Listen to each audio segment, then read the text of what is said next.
दोस्तों, आप सभी का एक बार फिर से स्वागत है हमारे चैनल दुर्गा भक्ति मार्ग में। आज मैं आप सभी को सुनाऊंगी नवरात्रि के पहले दिन श्री दुर्गा शक्ति पीठ पाठ अध्याय 1। श्री दुर्गा शक्ति पीठ पाठ पहला अध्याय। मेघा ऋषि का राज, सूरत और समाधि को देवी की महिमा बताना। महर्षि मार्कंडेय के पुत्र सर्वाण की उत्पत्ति की कथा विस्तार पूर्वक सुनिए। सावर्ण ने माया की कृपा से जिन प्रकार मनवंतर के स्वामी हुए उनका हाल भी सुनो। पहले स्वार्चश नामक मनवंतर में चैत्रवंशी सूरत नाम के एक राजा थे। सारी पृथ्वी पर उनका राज्य था। वह प्रजा को अपने पुत्र के समान माना करते थे।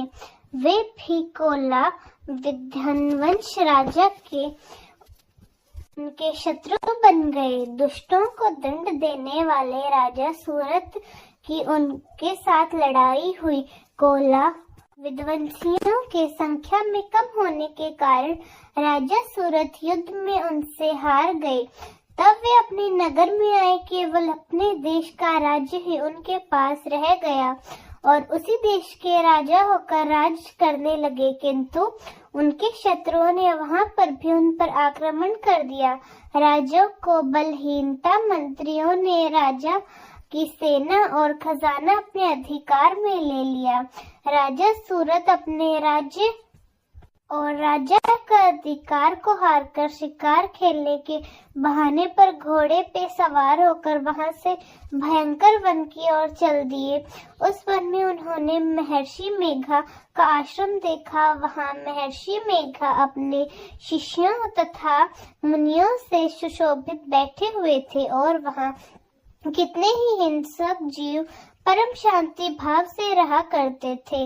राजा सूरत ने महर्षि मेघा को प्रणाम किया और महर्षि ने भी उनका उचित सत्कार किया। राजा सूरत महर्षि के आश्रम में कुछ समय तक ठहरे।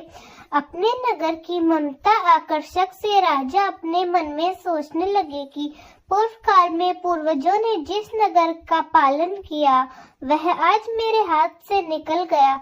मेरे दुष्ट और दुरात्मा मंत्री मेरे नगर की अब धर्म से रक्षा भी कर रहे होंगे या नहीं। मेरा प्रधान हाथी जो कि सदा मत की वर्षा करने वाला और शूरवीर था, वह वैरियों के वश में होकर न जाने का क्या दुख भोग रहा होगा।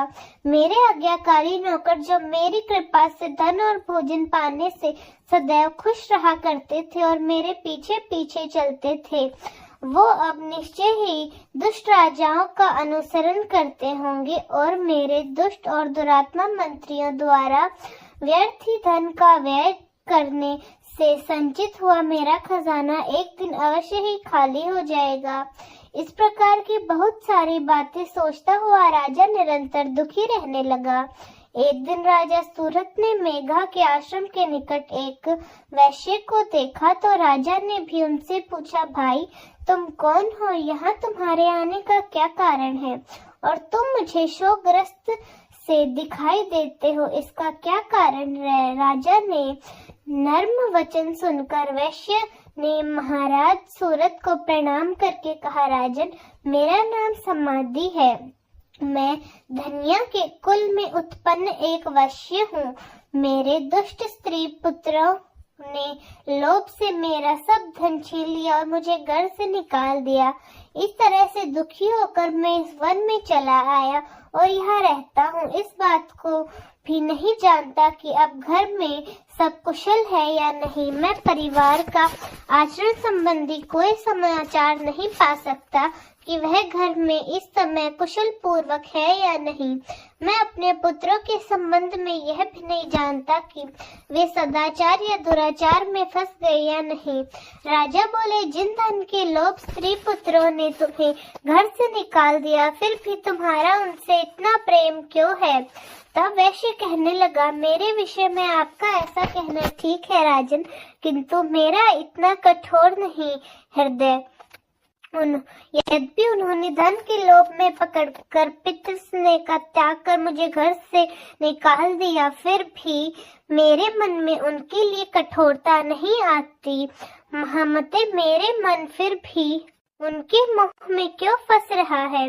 इस बात को जानता हुआ भी मैं नहीं जान पा रहा। मेरा चित्त तो बस उनके लिए दुखी है। मैं उनके लिए लंबी लंबी सांसें ले रहा हूँ। उन लोगों में प्रेम नाम की तो कोई चीज ही नहीं। फिर भी मैं ऐसे स्नेही के लिए मेरा हृदय कठोर नहीं करता।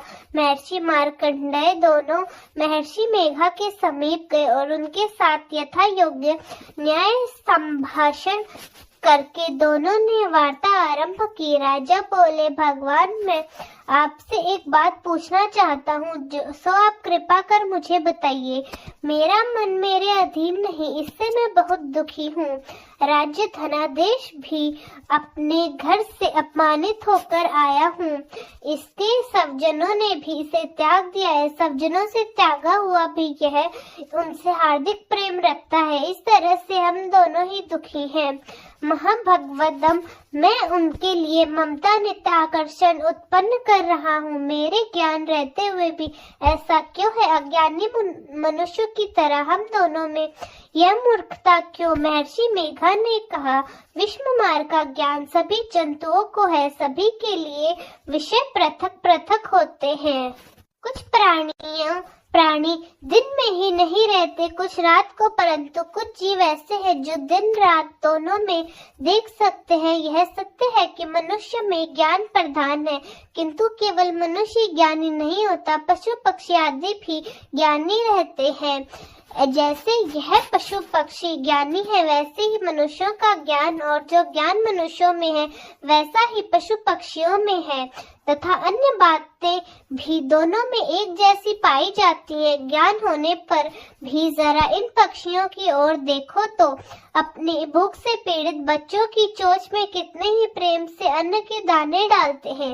राजन, ऐसा ही प्रेम मनुष्य में अपनी संतान के प्रति पाया जाता है। लोभ के कारण अपने उपकार बदला पाने के लिए मनुष्य पुत्रों की इच्छा करते हैं और इस प्रकार मोह के गड्ढे में गिरा जाते हैं। भगवान श्री हरि जो मोह माया है, उससे यह संसार मोहित हो रहा है। इसमें आश्चर्य की कोई बात नहीं, लेकिन वह भगवान विष्णु की योग निद्रा है।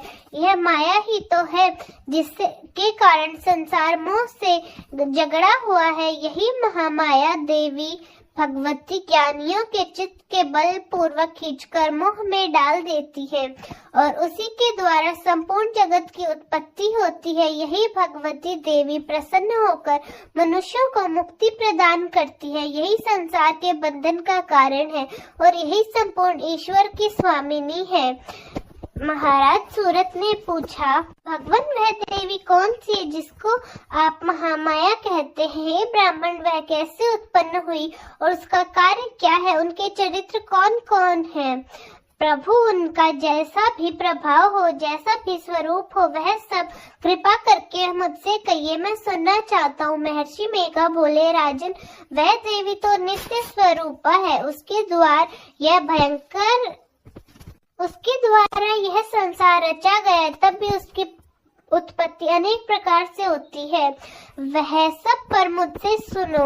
यह देवताओं का कार्य सिद्ध करने के लिए प्रकट होती है। उस समय वह उत्पन्न हुई कहलाती है। संसार को जो जल में करके सब भगवान विष्णु योग निद्रा का आश्रम लेकर शेषय्या पर सो रहे हैं, तब वह मधु कैटभ नाम के दो असुर उनके कानों में मैल से प्रकट हुए और वह भी ब्रह्मा जी को मारने के लिए तैयार हो गए। श्री ब्रह्मा जी ने जब उन दोनों को अपनी ओर आते देखा और यह भी देखा भगवान विष्णु तो योग निद्रा का आश्रय लेकर सो रहे हैं, तो वह उसी समय भगवान को जगाने के लिए उनके नेत्रों में निवास करने वाली योग निद्रा की स्तुति करने लगे।